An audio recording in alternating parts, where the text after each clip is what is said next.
Om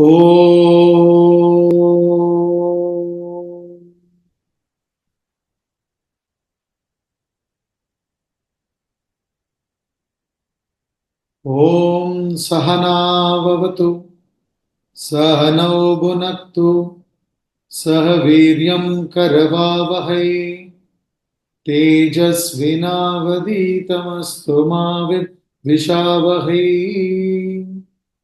Om Shanti Shanti Shanti.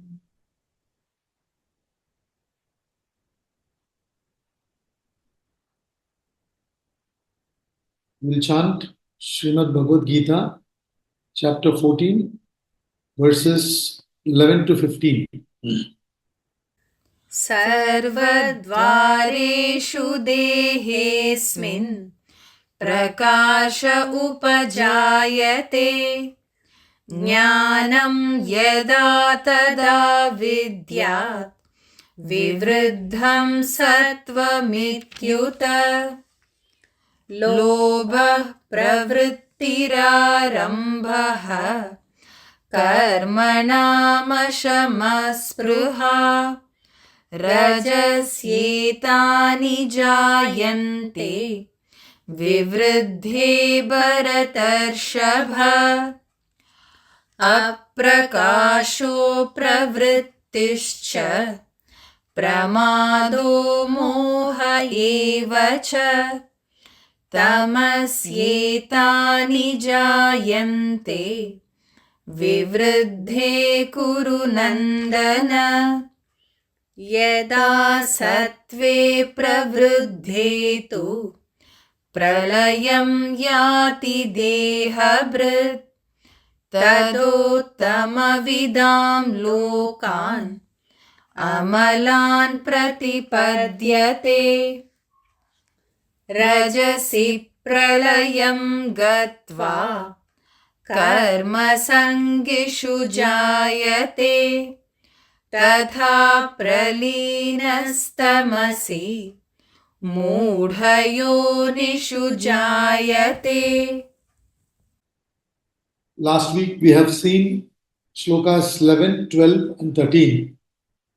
In shloka number 11 he says, when the light of wisdom streams forth through all the gates of this body, then it may be known that Satva indeed is predominant.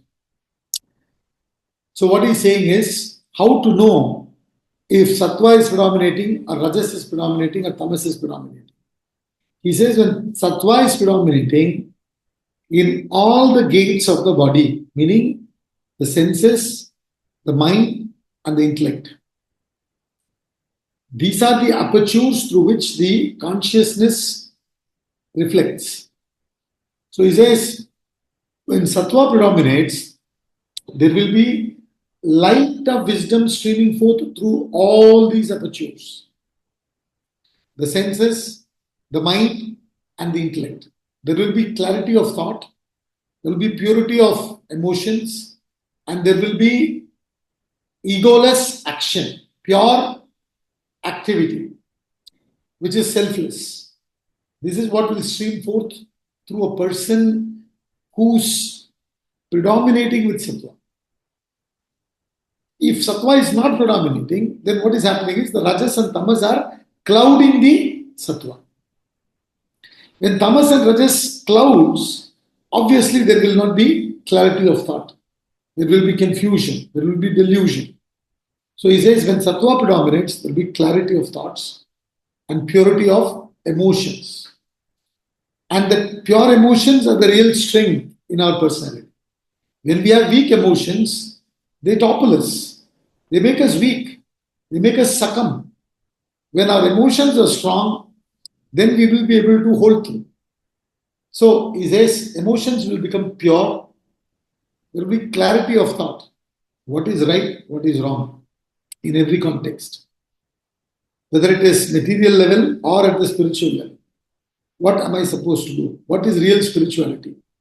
What is the essence of true religion? All that. For example, today is Shivratri. It's a very, very auspicious day. Shiva itself means auspiciousness. And there is a lot of events organized everywhere. It so happened that we have class on Shivratri day. So, what is it that we are supposed to do? We have to awaken the consciousness within. We are all lost in the darkness, ignorance, steeped in tamas and rajas. We have to eliminate tamas, eradicate rajas, and bring out sattva. When we bring the sattva from within, when it comes to 100% sattva, we get transformed to guna atita state. So that's the significance of all the rituals and everything, is to wake up, awaken the consciousness within. Otherwise, whatever we may do, it will all just be some sort of entertainment. Some sort of entertainment. Somehow we want to entertain our, body, mind, and intellect. That's all. Just that before we were entertaining ourselves in the material world, now we'll entertain ourselves in the spiritual world.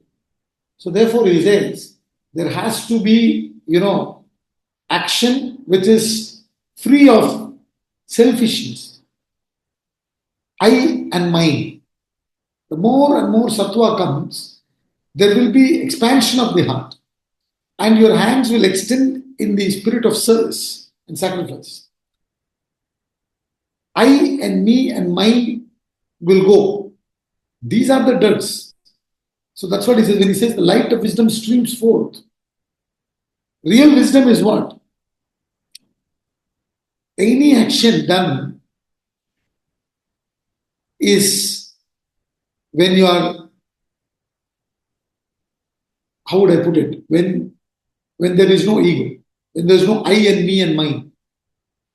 The more the I, me and mine, the lesser the action. There will be more excitement, but lesser the action. See, when generally a person is talkative, let's say, but you put him on a podium and let him speak, he cannot speak. Why? Because he becomes self-conscious. When there is more I filling your personality, your productivity goes down. So, the self-consciousness should be dissolved in the pure consciousness. Self-consciousness means small s, the small I.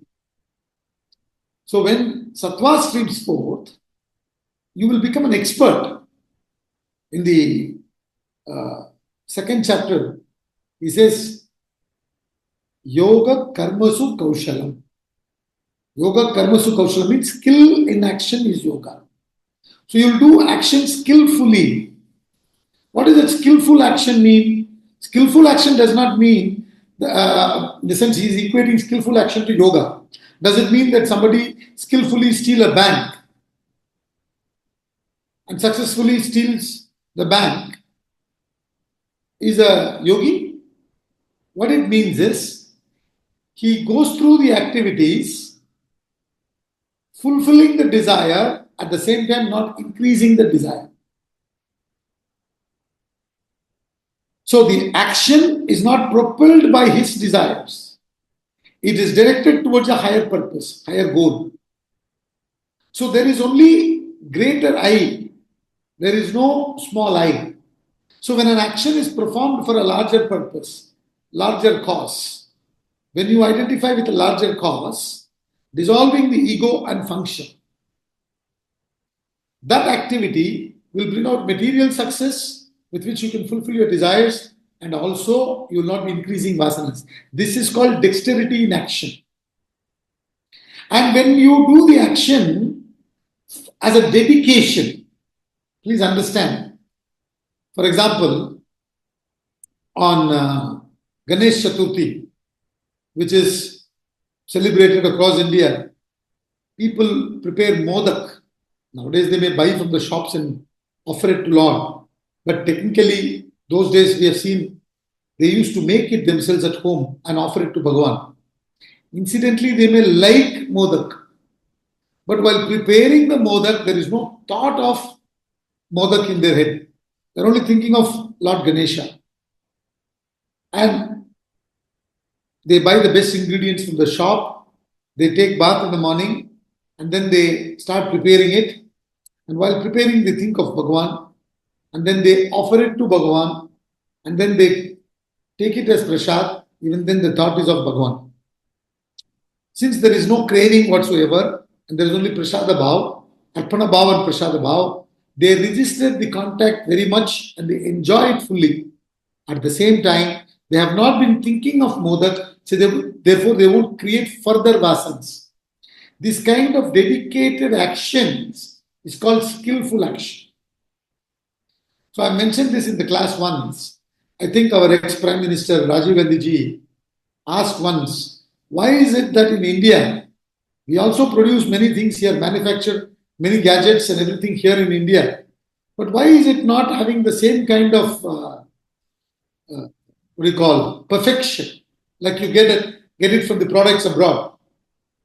For example, a plug, and if you're plugging a plug into a socket, it doesn't fit in fully. You need somebody to hold on to it, or somebody has to put a pencil or something to make it connected there. Why should it be like that? When you buy it from some other country, it works perfectly fine. What is missing? This was a question I believe he asked.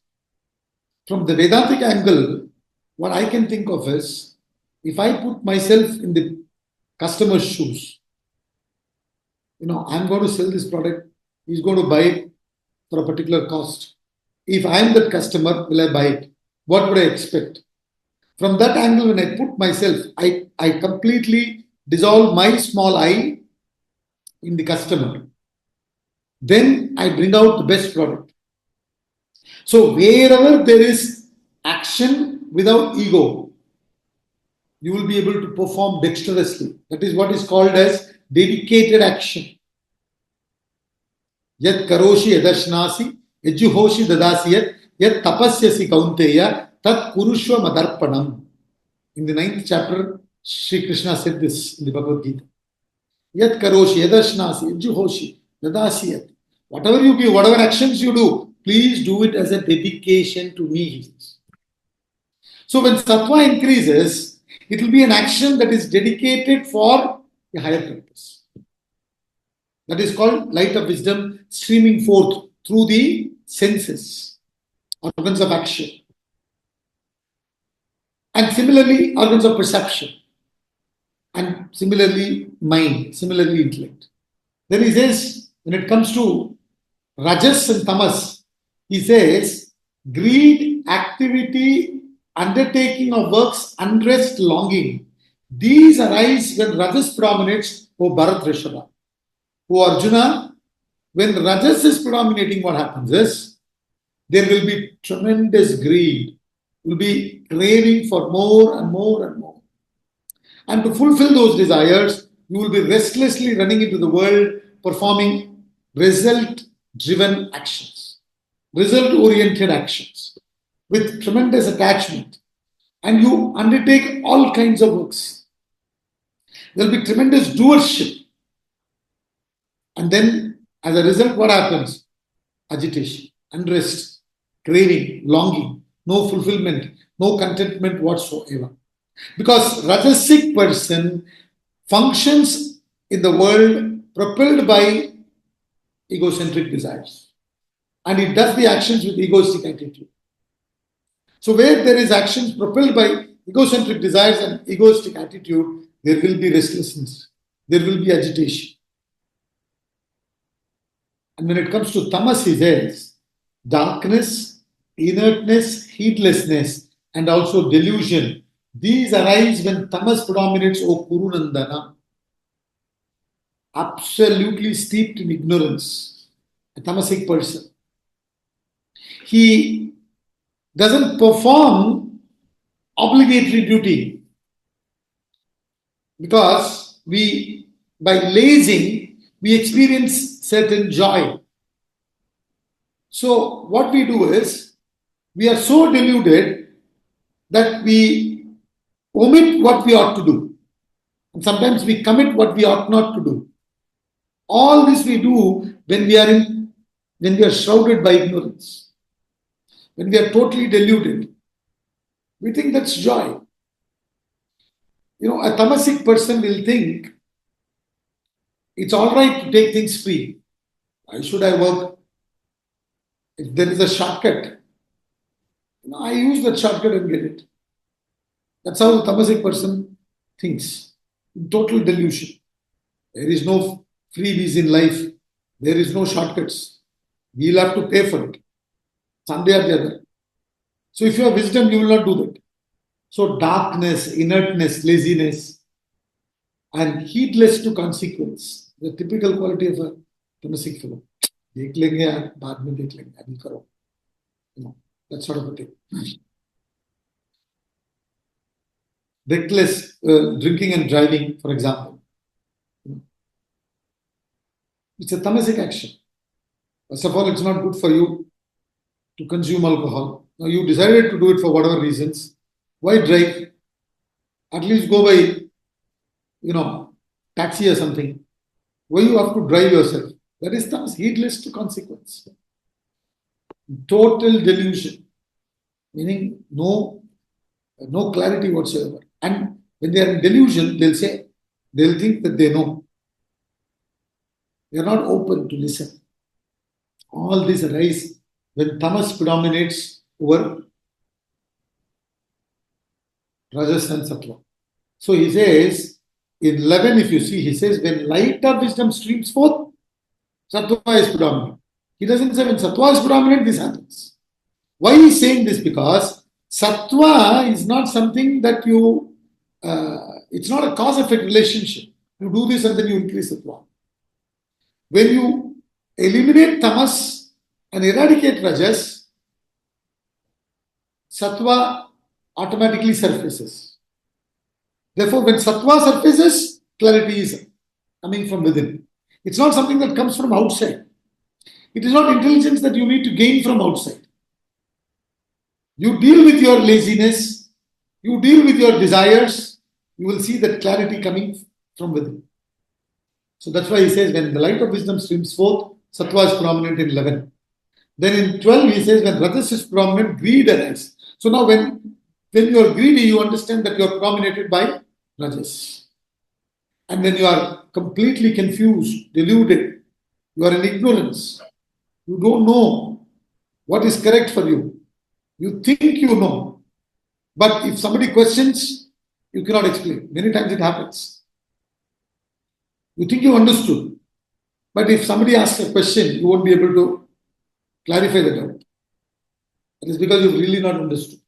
So when tamas is predominant, darkness, etc. arises. So when he says, when rajas is predominant, this arises. Greed. When tamas is predominant, delusion arises. He doesn't say when sattva is predominant.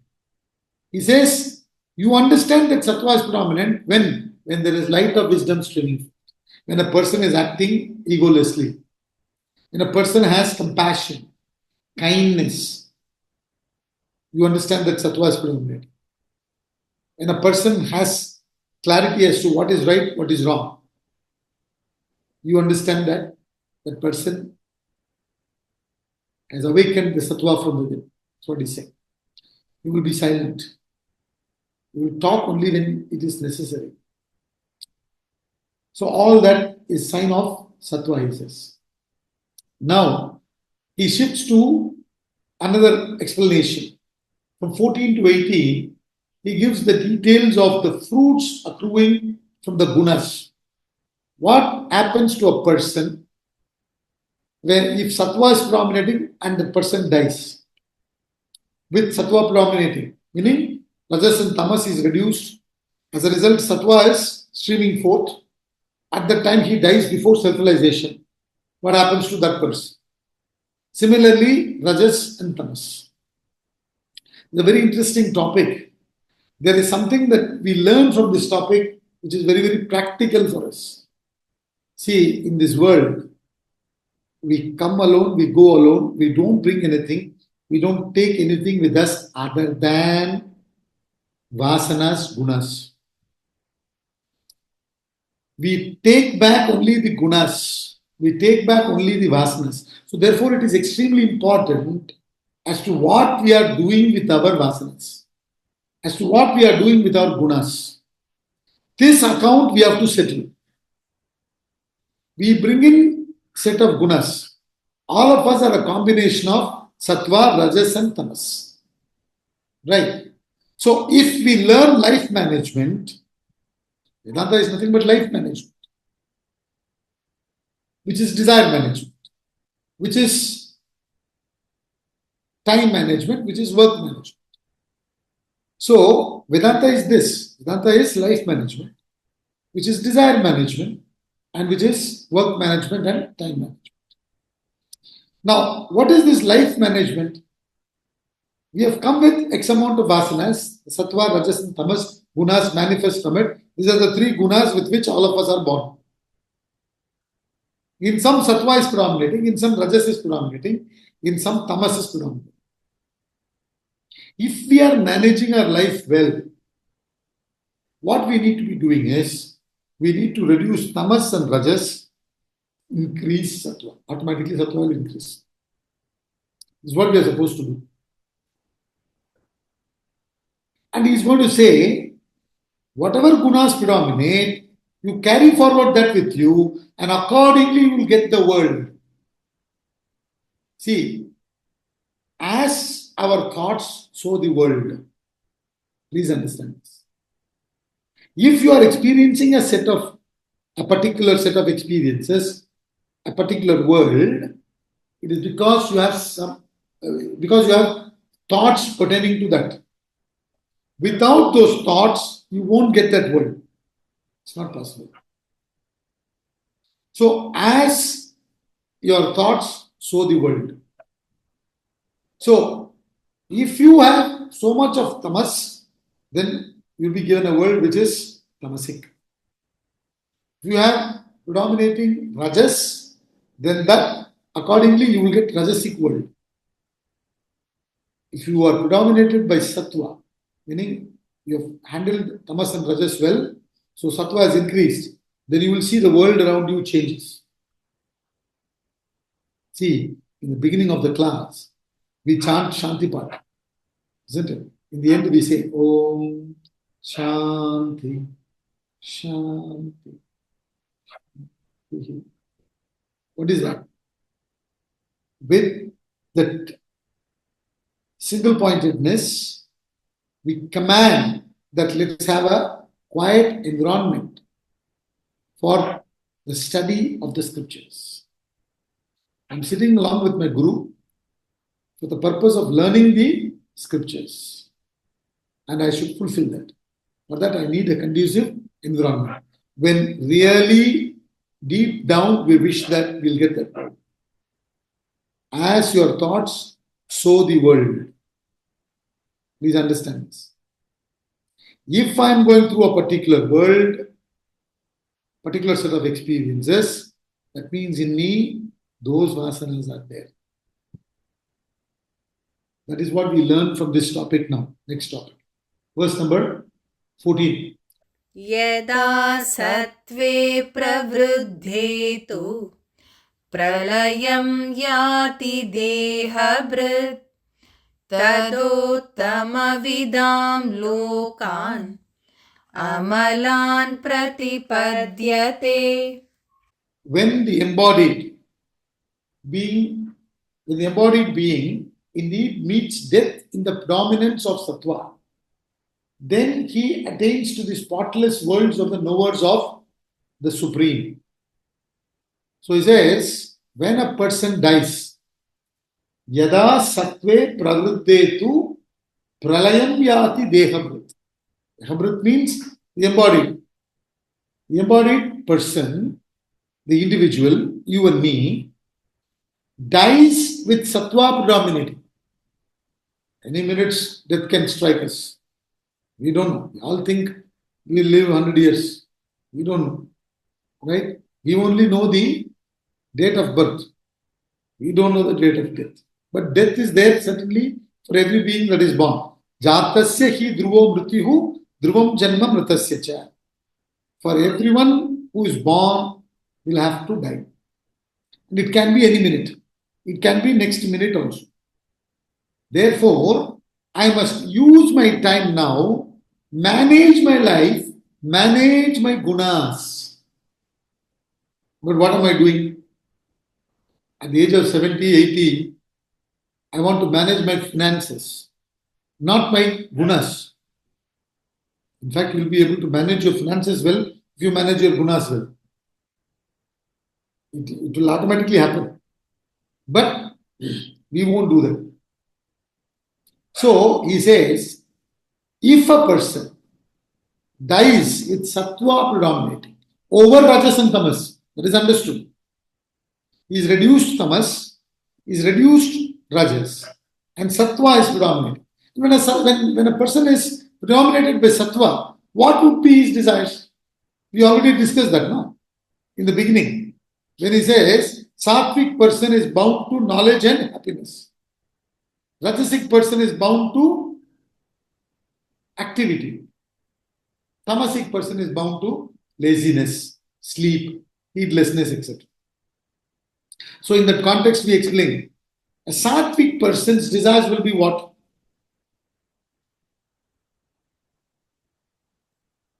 We discussed, no? Maunam.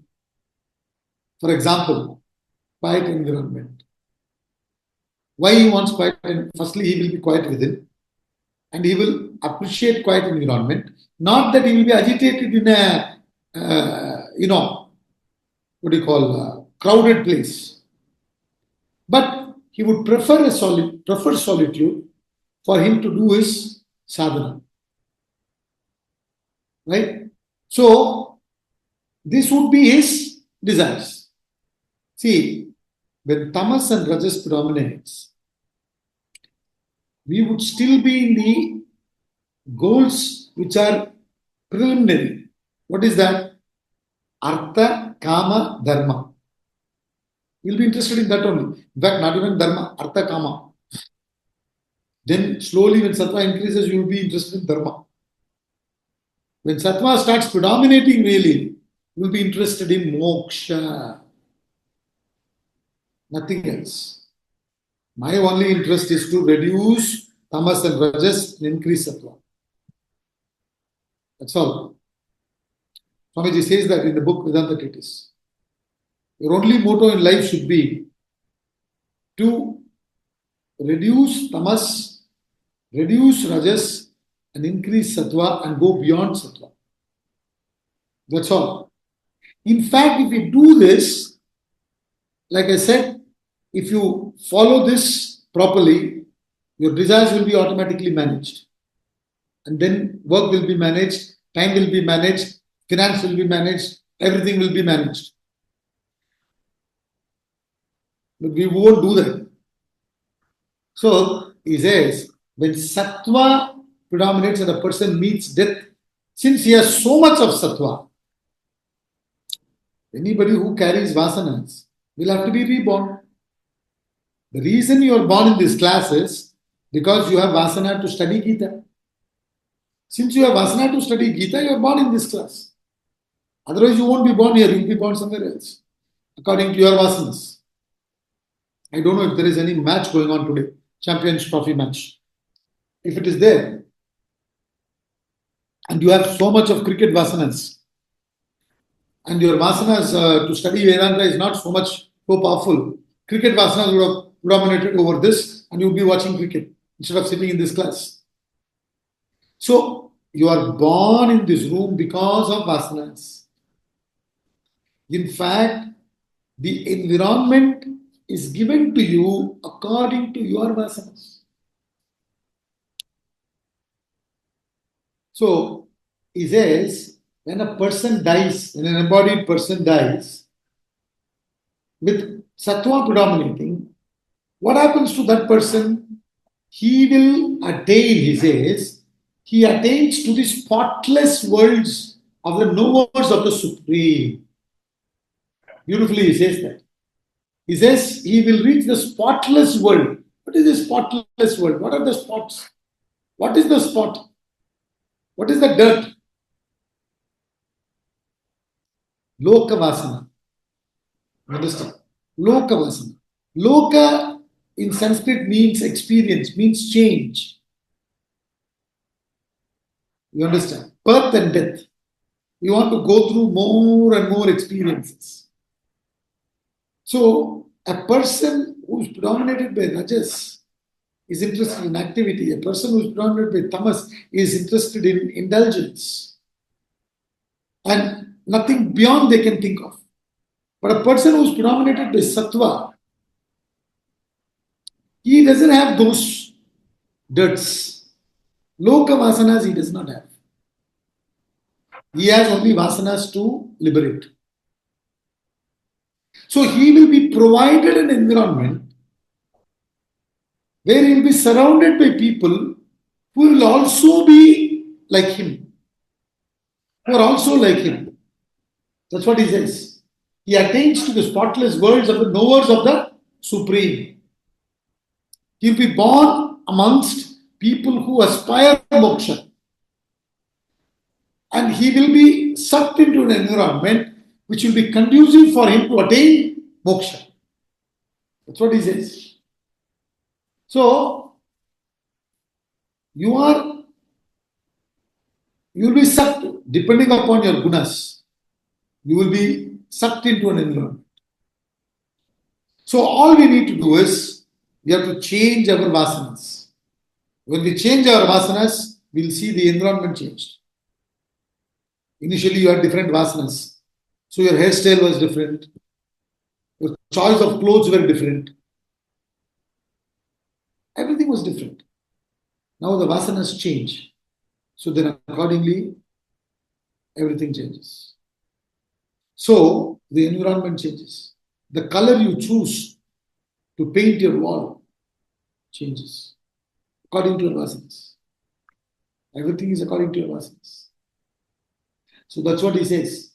When a person is dominated by Satva and he has not come to 100% Satva, because once you come to 100% Satva, Satva alone cannot sustain. So what happens? You transform yourself to enlightenment, self-realization. So before self-realization, before exhaustion of all the vasanas, with so much of Satva predominating, little Rajas and Tamas is there, you died for whatever reasons. Then what happens to you? He says, you will be born in an environment which is conducive for you to continue your sadhana. That's what he says. The environment, the people, everything will be conducive for your spiritual growth. That's all he says. A very, very spiritually charged atmosphere in which you will be born. It's very interesting, how things happen. How you think it's all happening by chance. Swami Ramtirtha beautifully explains with that law of parallelogram of forces, resultant forces. If an object is kept at point O and there is 50 Newton force acting in Y direction and 50 Newton force acting in X direction, both the forces are equal. Therefore, what happens? The object moves in Z direction. There is no force in Z direction, but still the object moves in Z direction. Why? Resultant force. If supposing in X direction you are giving 10,000 Newton force, and Y direction you are giving just 10 Newton force, the object will move in Y direction, almost close to Y direction. Why? Because there is more force in that direction. So, your life is moving in a particular direction depending upon your vasanas. That's the fuel that is driving you. Instead of changing the vasanas, we are striving to change the environment. This is the problem. All of us are trying to do this.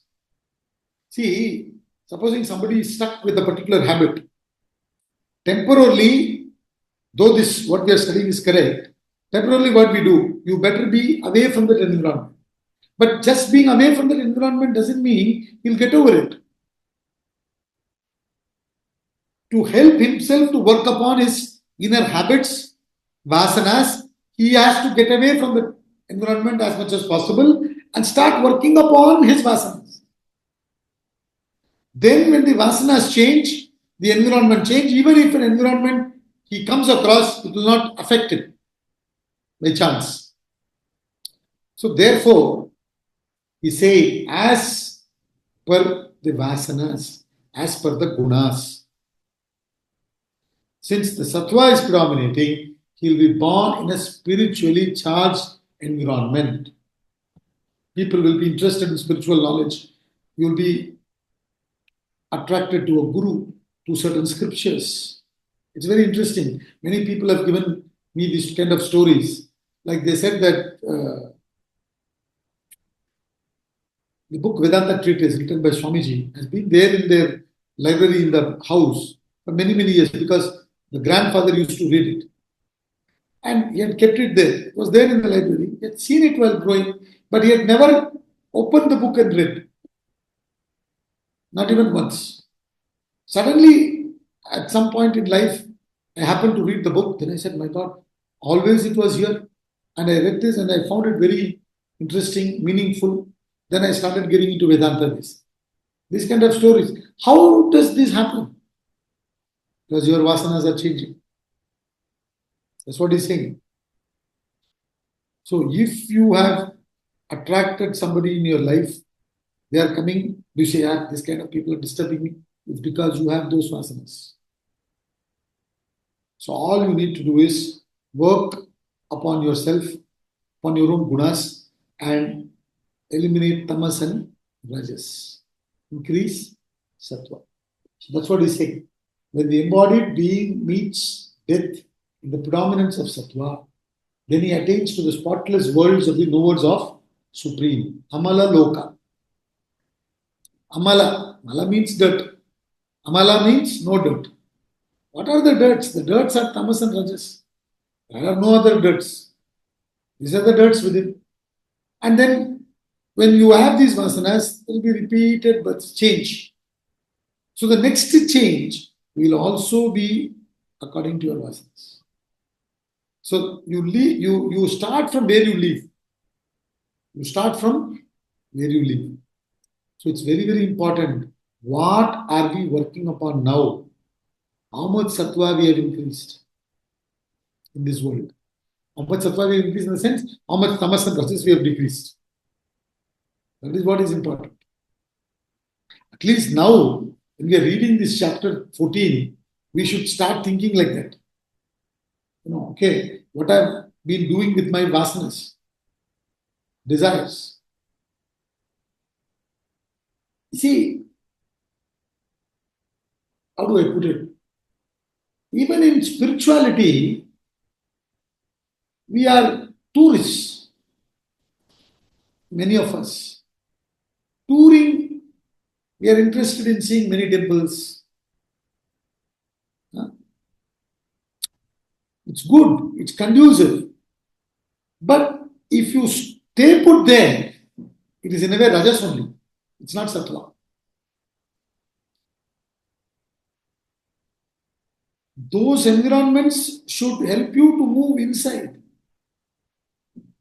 In Tamil, Tirumulas Tirumandiram, he says, Ullam Perum Koyil, Un Udambu Alai, Vallal Pirarku, Vai Gopuravasi, Tella Telindarku, Jeevan Sivalinga. Sivalinga is inside you, he says. Today is Shivaratri. And Shiva is inside every one of us. Now, of course, if it's possible, you can visit the nearby temple, Shiva temple, whatever. But if you're not able to, don't have to worry. There is Shiva within each one of us. Our original nature is that. So therefore, the whole idea, when we read this chapter, you should remember, you must ask, okay, all this is fine. I may go to many weddings, I may go to many cricket matches, I may go to many temples, whatever it may be. But quietly, I should also be concerned about what am I doing with my sattva, rajas, tamas. Because that's the only thing we carry. Nothing else you carry.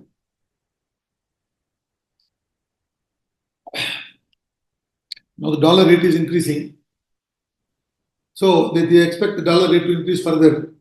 So they are saying that foreign direct investors have pulled out their money, because why would they keep in Indian rupees when it is going on like this? Let it be in dollars. So there's all kinds of acts happening in market. This is what we read in the newspapers. Now, you don't carry those dollars. You don't carry those share certificates. You don't even carry Vedanta Treatise book or Bhagavad Gita book.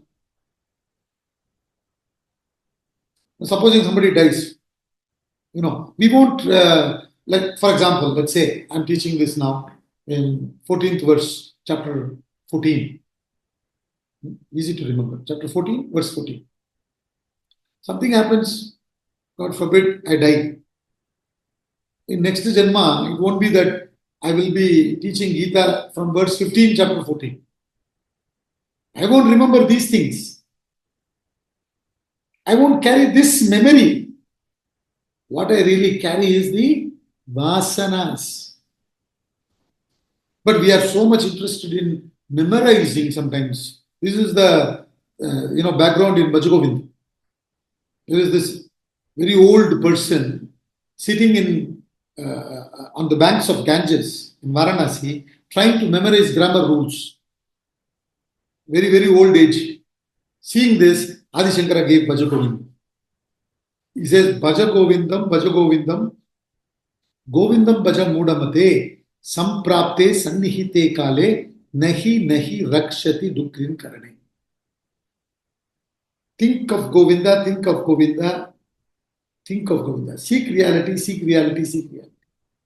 3 times he says, at body, mind, intellect level. Bhajagovindam, Bhajagovindam, Govindam Bhaja. Samprapte Sannihite Kale. When the appointed time comes, it will come. When the appointed time comes, he's talking about death. Samprapte Sannihite Kale, Nahi Nahi Rakshati Dukrin Karane. These grammar rules, these secular things that we have gathered, these white clothes, this mala, this punya, these things will not help you. How much Satva you have carried. Because punya, you will go exhaust in heavens. Then you will start your journey from where you left. So therefore, while you may do all these things, all of us, we should also very quietly bring about change in our Satva, Rajas, Tamas proportion. Tamas should go. At any cost, it should go. See, in the Vedanta Academy, and I'm sure in many places it's like this, wherever self-development is focused. You do your things as much as possible. Everything you have to do it yourself. The whole ashram is maintained by students. We have few, employees who will help us, but majority managed by students.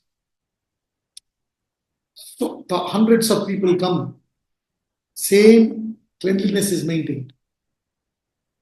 Swamiji is very particular, because if you allow tamas to come in, it's quietly it will come and then start bleeding. It will increase more, then we can't even see it. We have to finish it then and there. So that's what he's saying. When Satva predominates, you will be given an environment accordingly where it will be conducive for you to do your sadhana and attain moksha. Because that's what you're demanding. As per your demand, supply will be there. The whole world functions on this law, demand and supply law.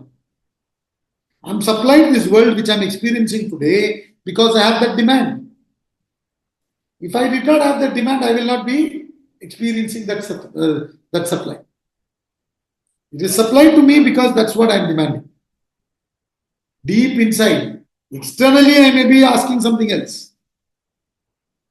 A lot of people externally they'll be sitting in the temple doing puja and all that. But deep inside, what are they asking? Wealth, health, long life. That family should be good. So, still loka vasanas are there. isn't it? Still lokavasanas are there. They are only carrying more and more lokavasanas. So it is not the place that determines. It's your inner nature, temperament. That's what is driving us from place to place, from experience to experience, from birth to birth. See, death is only a comma. It's not a full stop. That's what we learn from Vedanta. Everything that is born will have to die. In fact, one of the most important differences between the wise person and the ignorant person. In fact, on Sunday, we did the shloka number 69 and 70. Very interesting shlokas, especially 69. He says that which is day for him is night for us. He means self-realized person, enlightened person. That which is night for him is day for us. Ulta. Perverted. Everything is completely ulta. A wise man is not bothered about death. A wise man is bothered about birth. We are bothered about death. We don't live all the time here. I should not die. I should not die. I should not die. What was Hiranyakashipu praying? I cannot be killed during day. I cannot kill during night. I cannot be killed during night. I cannot be killed by an animal. I cannot be killed by a man. He was constantly thinking about killing. His soul, death. When are we living? We never live. Our life is actually death. Whereas the Mahatmas, they live. They are concerned about birth because if you have vasanas, you will be born. And if you are born, you will die. And when you die, if you have vasanas, you will be born again. So therefore, they are concerned about vasanas. They are concerned about gunas. They are not bothered about death. Before the death strikes, it may strike me tomorrow. So I may do it today itself. Let me do it today itself. Okay, I didn't do it because of my ignorance in the past. No problem. Instead of sitting and crying, let me start today. Whatever little I can do to eradicate tamas and rajas, let me do it. I won't postpone my sadhana. That's what he says. Therefore, since they are reduced tamas and rajas through tapas, sattva is increased, they deserve that environment, they will be given that environment. You need to have a conducive environment to study, to reflect, to think.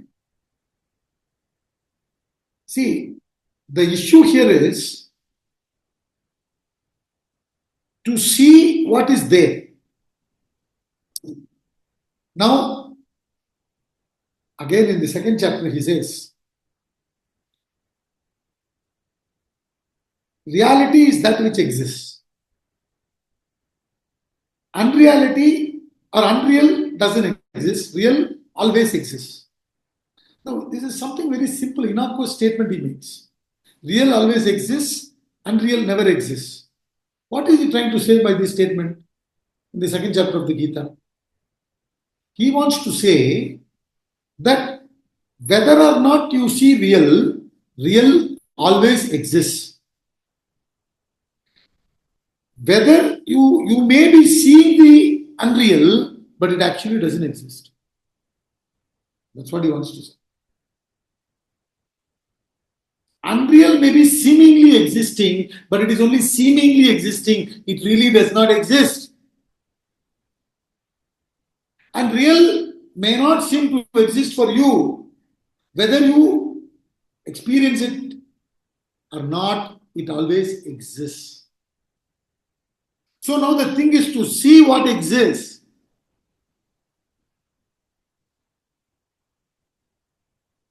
So should you not need quietude outside and within? If there is too much of disturbance externally and too much of vasanas inside, how will you see the truth? You will miss it. Isn't it? This is what is happening to all of us.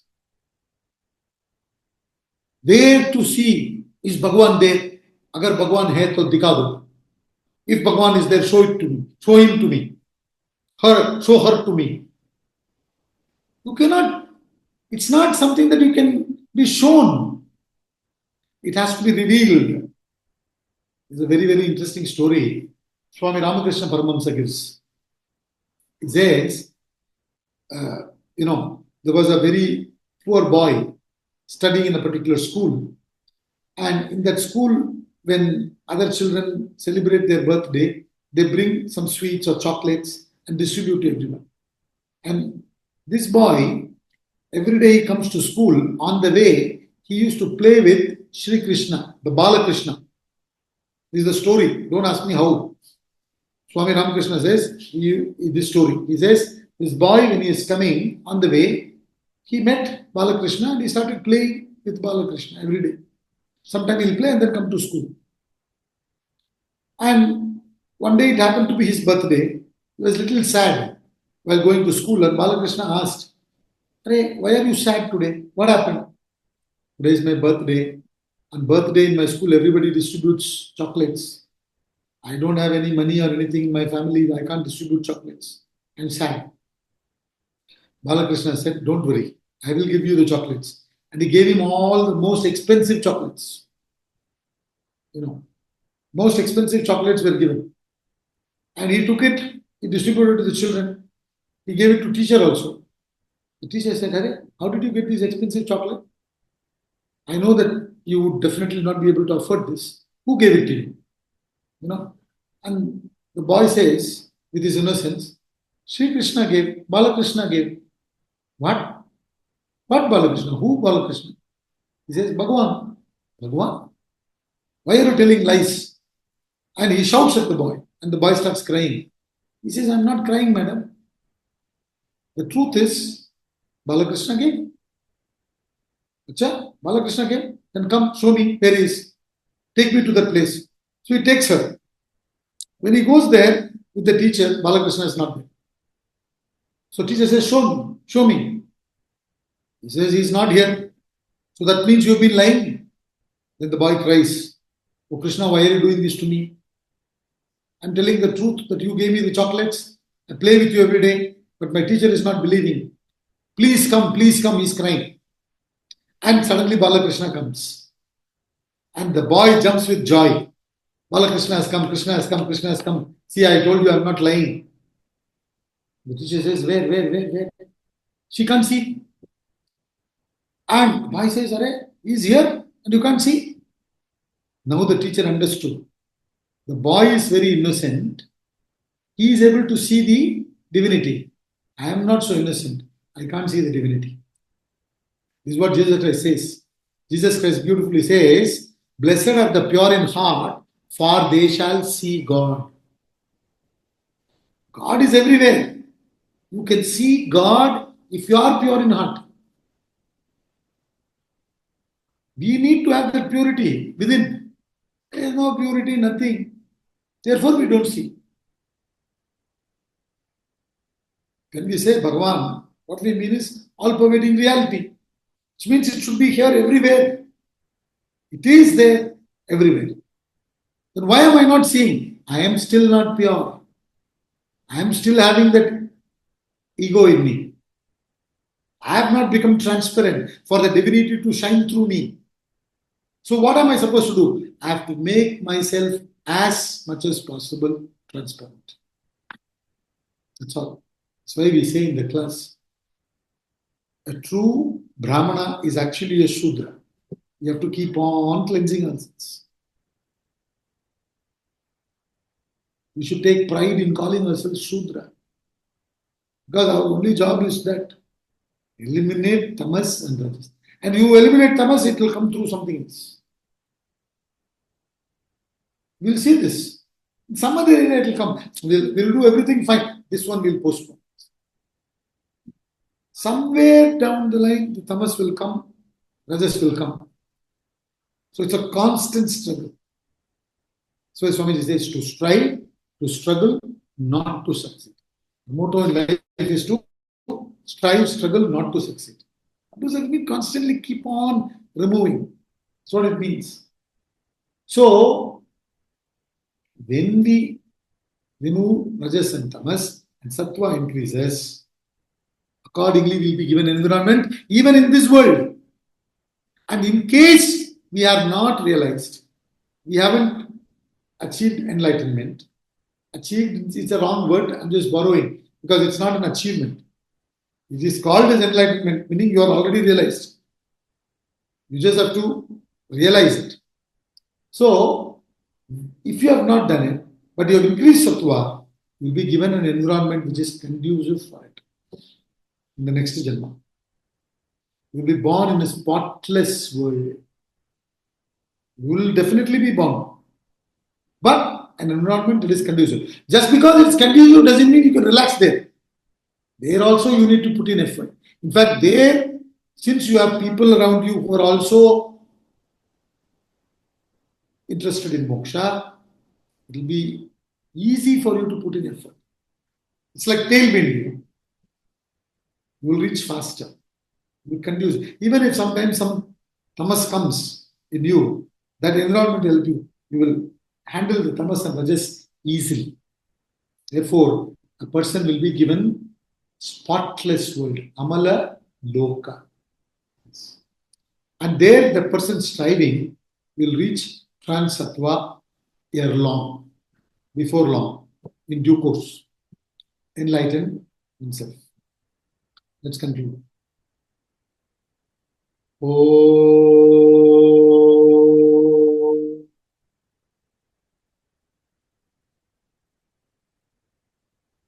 Om Purnamada Purnamidam Purnat Purnamudachyate Purnasya Purnamadaya Purnameva Vashishyate.